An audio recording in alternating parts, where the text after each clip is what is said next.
किसी ने कहा था कि युद्ध भूमि से पहले मनोभूमि में खेला जाता है। वो रणनीति की बात की गई थी कि आप परीक्षा कक्ष में बैठे हैं तो क्या लिखेंगे, ये आपने जो पहले रणनीति बनाई थी उस रणनीति पे कितने बेहतरीन अंदाज में काम किया होगा, उसी का फल होता है। ठीक, तो आज हम लोग बात करेंगे कि हमारी पेट 2022 की रणनीति कैसी हो। मैं अपनी रणनीति बताऊंगा, इसको मानना न मानने के लिए आप पूरी तरह से स्वच्छंद है, यानी मैं कहता हूं कि ज़बरदस्ती आप मानिए ही। मेरी 2021 पेट में क्या रणनीति रही वही मैं आपको बताऊंगा, और मुझे जहां तक लगता है कि ये एक बहुत ही जेन्युइन प्रोसेस है कि नंबर गेन करने का। ठीक है, बाकी पढ़ तो बहुत लोग रहे हैं, बहुत पढ़ रहे हैं, बेहिसाब पढ़ रहे हैं, बस थोड़ा सलीके से पढ़िए, देखिए नंबर कैसे उठता है।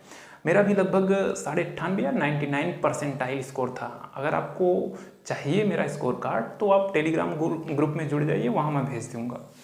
ठीक है, मैं बताऊं कि मेरी 2021 पेट में मैंने क्या अपनाया था।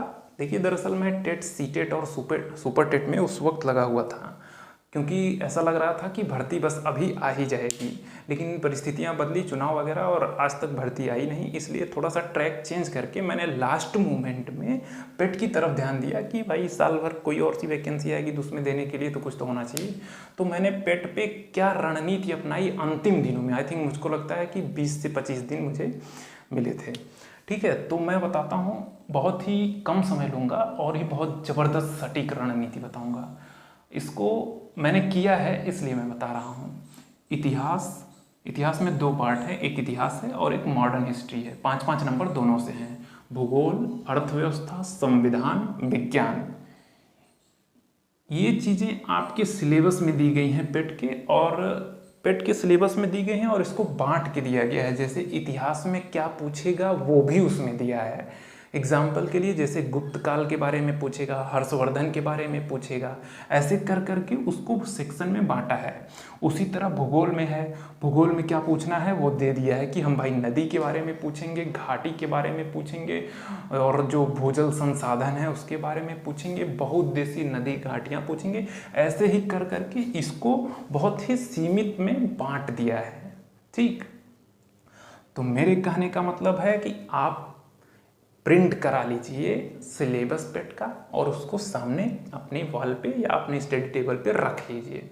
ठीक, और फिर पर्टिकुलर टॉपिक जैसे इतिहास है और भूगोल, उसमें जो जो टॉपिक दिया है, जो भी टॉपिक दिया है उस टॉपिक को खोलिए, सिर्फ वही टॉपिक। अगर गुप्त काल दिया है तो गुप्त काल ही पढ़ना है, उससे इतर नहीं जाना है। कहाँ से पढ़ना है ये सबसे महत्वपूर्ण है।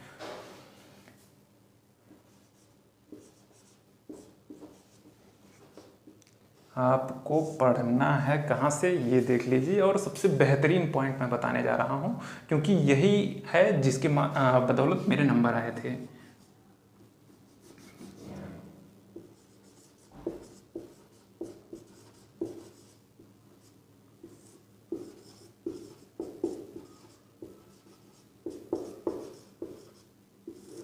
घटना चक्र पूर्वावलोकन, ये बुक है घटना चक्र पूर्वावलोकन की।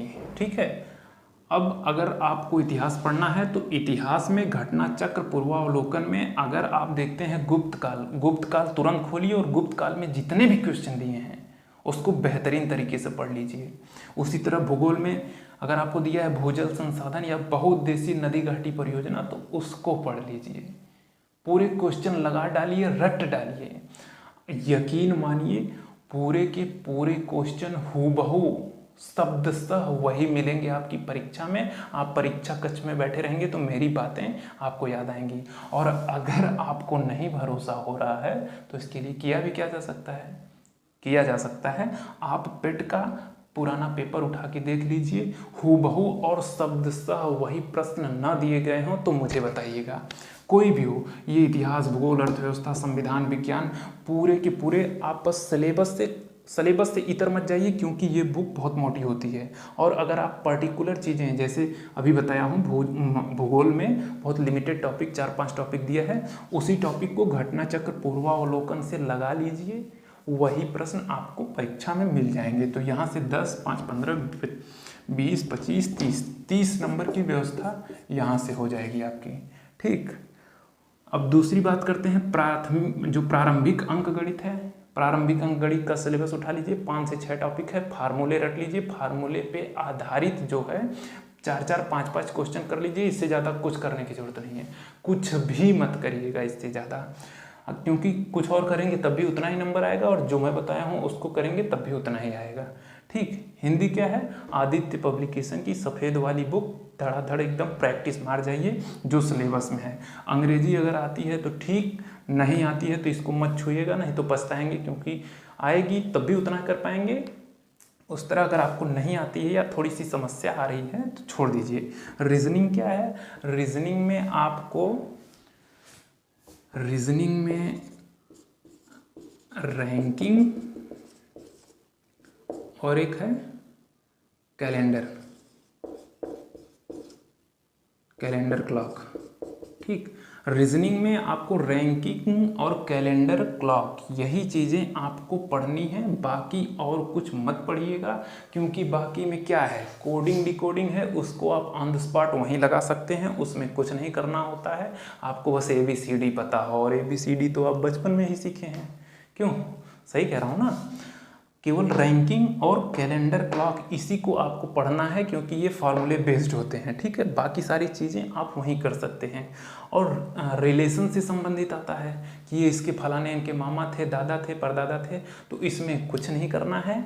आप सोचिए, आप अपने परिवार के बारे में, आप अपने रिश्तेदारी के बारे में, जैसे वो प्रश्न पूछेगा उसी हिसाब से सोचिएगा, आप प्रश्न आपसे बन जाएगा, क्योंकि प्रश्न बहुत आसान होते हैं। ठीक, करंट अफेयर, जनरल अवेयरनेस इसको छोड़ दीजिए अभी। गद्यांश 10 नंबर का हिंदी में गद्यांश आता है। ये समझ लीजिए कि जैसे कोई बंदा फेल ना हो, मतलब ये 10 नंबर थोक के आपको देने के लिए ही बनाए जाते हैं, बस खोपड़ी खोल के पढ़िएगा। एक समझ के साथ आप गद्यांश पढ़ेंगे, वहीं का वहीं आपको पूरा नंबर मिल जाएगा। और ये देखिए 20 नंबर की DI आती है, डाटा इंटरप्रिटेशन, मैथ का। इसके लिए क्या करना है, यहीं अगर आप पीछे हो गए मैथ में, मैथ को हुआ, जिन लोगों की मैथ थोड़ी सी वीक रहती है वो लोग इसको हुआ बना लेते हैं कि अरे मैथ तो 20 नंबर का इधर आ रहा है, 5 नंबर का यहाँ आ रहा है, अब मेरा क्या होगा, मेरी तो लुटिया डूब जाएगी।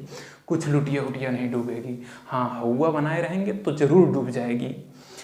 DI 20 नंबर ये थोक का नंबर है और सबसे आसान यही होता है। ठीक है, ये मैं ऐसा क्यों कह रहा हूँ, ऐसा मैं इसलिए कह रहा हूँ कि वास्तव में ये सबसे आसान होता है। और ये 20 नंबर आपको कैसे और कहाँ से मिलेंगे, एक लिंक मैं शेयर कर दूंगा अभी डिस्क्रिप्शन बॉक्स में, आप उधर जाइएगा, वहाँ क्लिक करिएगा। वही करीब 2 से ढाई घंटे की क्लास है, पूरी की पूरी DI उस 2 से ढाई घंटे की क्लास को देखिएगा, समझिएगा, कई बार देखिएगा और कई बार वो प्रश्नों को लगाइएगा। बस वही 2.5 घंटे की क्लास है, उससे इतर करना नहीं है। ठीक, इतनी चीज़ें कवर हो गई। अब बचा करंट अफेयर, जनरल अवेयरनेस। तो करंट अफेयर और जनरल अवेयरनेस, जनरल अवेयरनेस में क्या करना है, आप लुसेंट की बुक उठाइए और जो जो टॉपिक दिया है उसको पढ़ जाइए। ठीक, टॉपिक वाइज पढ़िएगा, टॉपिक से हटेंगे तो नुकसान हो जाएगा आपका।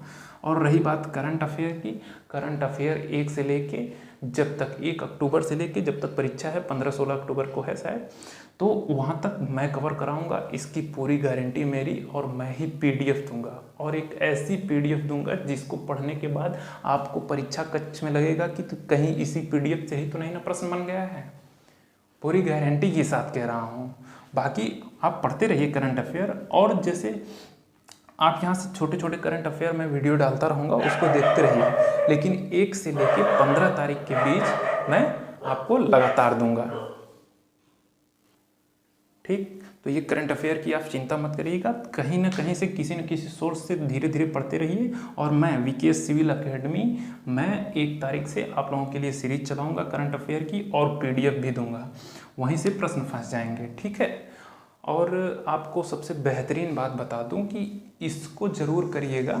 और अगर आपको भरोसा नहीं होता है तो घटना चक्र पूर्वावलोकन की बुक उठाइए और पर्टिकुलर टॉपिक से देख लीजिए, कोई भी क्वेश्चन शब्दशः यहीं से बना है। मतलब पूरी गारंटी के साथ कह रहा हूँ यार, आप पढ़ के देखो, अगर ना मिले तो कहिएगा। हाँ, एक चीज़ मैं आपको प्रेफरेंस दे सकता हूँ, अगर आप कमेंट करेंगे कि हाँ आप करा दीजिए इसको, तो मैं देखूंगा और मैं खुद इसको पूर्वावलोकन के प्रश्न जो है टॉपिक वाइज अपने वीडियो पर, अपने चैनल पर डाल दूंगा, ठीक है। लेकिन अगर आप कमेंट में चाहेंगे तो ठीक, बाकी इसको आप फॉलो करिए, 100% सफल होंगे, 100% लिख के ले लीजिए, गारंटी।